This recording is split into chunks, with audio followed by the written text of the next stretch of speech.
दोस्तों, आज हम एक्सप्लेन करने वाले हैं हाल ही में आई एक कमाल की मर्डर मिस्ट्री मूवी जिसका नाम है गोलम।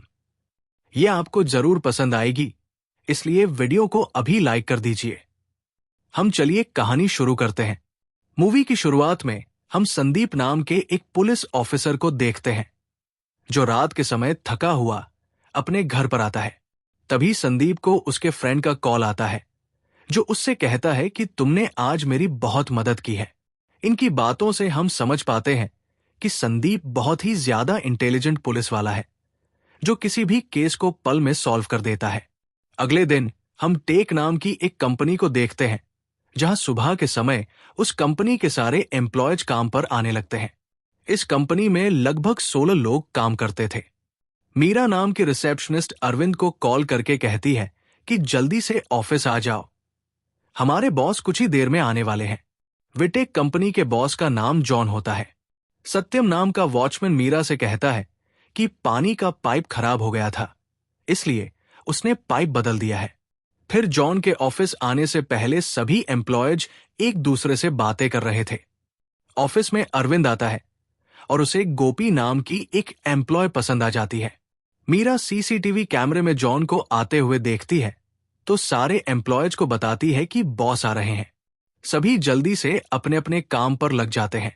जॉन ऑफिस में आता है और देखता है कि महेश नाम का एम्प्लॉय अभी तक काम पर नहीं आया है। महेश साइकिल से ऑफिस आ रहा था पर उसकी मां का कॉल आने पर वो ऑफिस के बाहर ही रुक जाता है। इधर मीरा अरविंद को ऑफिस के मैनेजर राजीव के पास ले जाती है और कहती है कि बॉस ने कहा है कि तुम अरविंद के साथ मिलकर मीटिंग रूम में प्रोजेक्ट की बात कर लो। कुछ ही देर बाद लंच टाइम हो जाता है। अल्बर्ट, गोपी और सागर चाय पीने के लिए कंपनी के नीचे जाते हैं। शांति नाम की मेड सभी एम्प्लॉयज को कॉफी दे रही होती है। शांति जब जॉन को कॉफी देती है तो गलती से कॉफी जॉन की शर्ट पर गिर जाती है। जॉन अपनी शर्ट साफ करने के लिए वॉशरूम में जाता है। राजीव मीटिंग रूम में काफी समय से जॉन का इंतजार कर रहा होता है। उसे बताया जाता है कि जॉन वॉशरूम में गए हैं।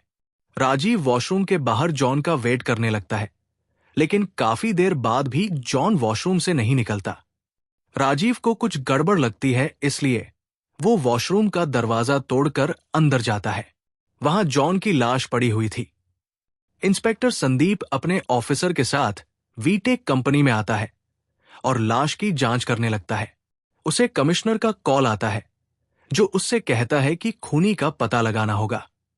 ऑफिसर बताते हैं कि जॉन की मौत फ्लोर पर गिरने से हुई है, लेकिन संदीप को यकीन नहीं होता। संदीप क्राइम स्पॉट की अच्छे से जांच करता है और वॉशरूम के लॉक को भी चेक करता है। कांस्टेबल स्वामी कहता है कि जॉन की मौत फ्लोर पर गिरने से हुई है, शायद पैर फिसलने से, लेकिन संदीप को लगता है कि किसी ने जॉन का मर्डर किया है। संदीप जॉन के बारे में जानकारी इकट्ठा करता है और पता चलता है कि जॉन का एक छोटा भाई इवान है जो अमेरिका में है। जॉन का एक पार्टनर जॉर्ज भी है।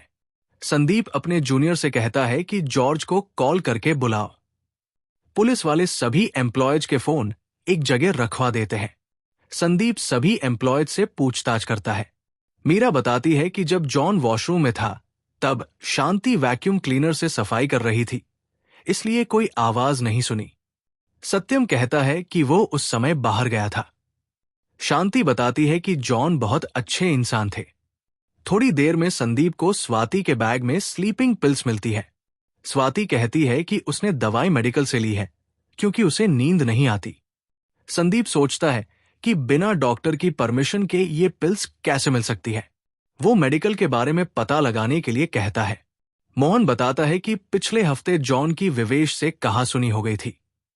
विवेश कहता है कि वो जॉन पर गुस्सा था, लेकिन उसने जॉन को मारा नहीं।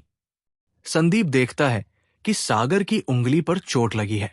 सागर बताता है कि उसकी डेस्क टूटी हुई है और उसी से चोट लगी है। स्वामी की नजर अरविंद पर जाती है जो अजीब हरकतें कर रहा था। अरविंद अपना बैग लेकर ऑफिस से भागने की कोशिश करता है, लेकिन पकड़ लिया जाता है। उसके बैग में ड्रग्स मिलते हैं। अरविंद कहता है कि वो ड्रग सप्लाई करता है, लेकिन उसने जॉन को नहीं मारा। जॉर्ज आता है और बताता है कि जॉन एक अच्छा इंसान था और उसका कोई दुश्मन नहीं था। संदीप सोच में पड़ जाता है कि आखिर कातिल को कैसे पकड़ा जाए। उसे एक ब्लैक कार पर चॉकलेट का निशान दिखता है। अरुण बताता है कि वो कार उसकी है और निशान उसके बेटे का बनाया हुआ है। एक ऑफिसर संदीप को बताता है कि स्वाति की स्लीपिंग पिल्स डॉक्टर राकेश ने दी है। संदीप सोचता है कि स्वाति ने झूठ क्यों बोला। वो राकेश से मिलने जाता है और पूछता है कि क्या वो वीटेक कंपनी को जानता है।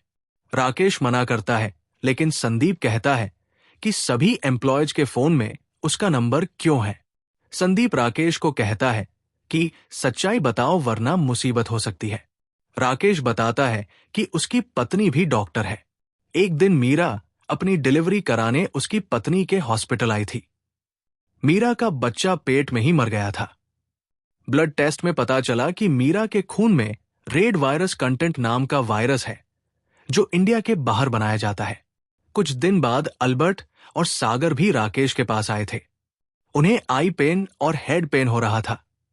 वीटेक कंपनी के सभी एम्प्लॉयज को कुछ न कुछ स्वास्थ्य समस्याएं थी। राकेश ने उन्हें बताया कि उन्हें रेड वायरस दिया जा रहा है और शायद उनके बॉस ही ऐसा कर रहे हैं। राकेश ने कंपनी के फूड को अपने लैब में चेक किया तो उसमें भी रेड वायरस मिला।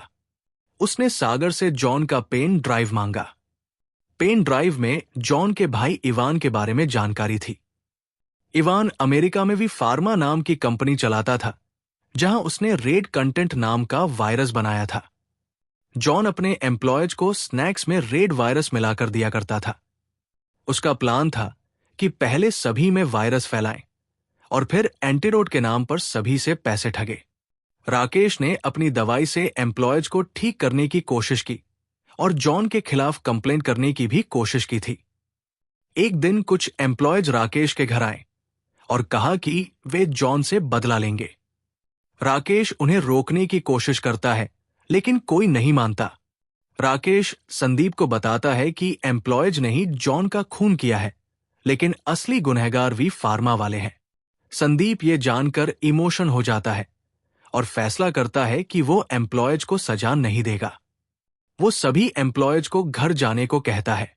पोस्टमार्टम में पता चलता है कि जॉन को अस्थमा था और उसकी मौत सांस फूलने से हुई। संदीप ये जानना चाहता है कि एम्प्लॉयज ने जॉन को कैसे मारा। फिर हमें दिखाया जाता है कि कैसे एम्प्लॉयज ने जॉन को मारा। एक रात सभी एम्प्लॉयज जॉन को मारने का प्लान बनाते हैं। सागर बताता है कि ऑफिस में कार्बन डाइऑक्साइड पाइप्स है, जो आग लगने पर रिलीज होती है। वे जॉन को वॉशरूम में बंद करके एक पाइप से आग का धुआं वहां तक पहुंचाएंगे। अगले दिन सत्यम एक पाइप को वॉशरूम से जोड़ता है। सागर अपनी कार को कैमरे के सामने लगा देता है ताकि कुछ रिकॉर्ड न हो। शांति जॉन के कॉफी मशीन में टिश्यू डाल देती है और स्वाति वॉशरूम के लॉक को चेक करती है। अरुण कहता है कि जब जॉन वॉशरूम में जाएगा तब उसे बाहर से लॉक कर देंगे। जब जॉन कॉफी पीने जाता है तो उसके कपड़े पर कॉफी गिर जाती है। वो वॉशरूम में जाता है और तभी सत्यम वॉशरूम के पीछे से धुआं कर देता है। धुएं की वजह से कार्बन डाइऑक्साइड छूटने लगती है।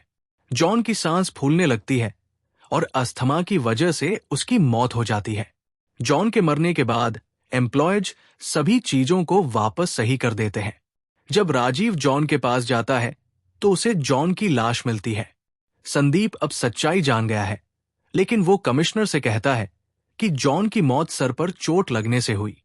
वो एम्प्लॉयज को सजा नहीं देना चाहता, लेकिन संदीप फैसला करता है कि वो वी फार्मा को पकड़ेगा, जिसके कहने पर जॉन रेड वायरस दिया करता था। संदीप वी फार्मा के बारे में जानकारी इकट्ठा करता है।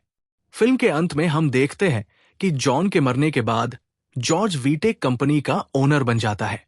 यहीं पर फिल्म खत्म होती है। इसका पार्ट 2 भी आएगा, जिसमें संदीप का टारगेट जॉन का भाई इवान होगा। आपको ये फिल्म कैसी लगी हमें कमेंट में जरूर बताइएगा।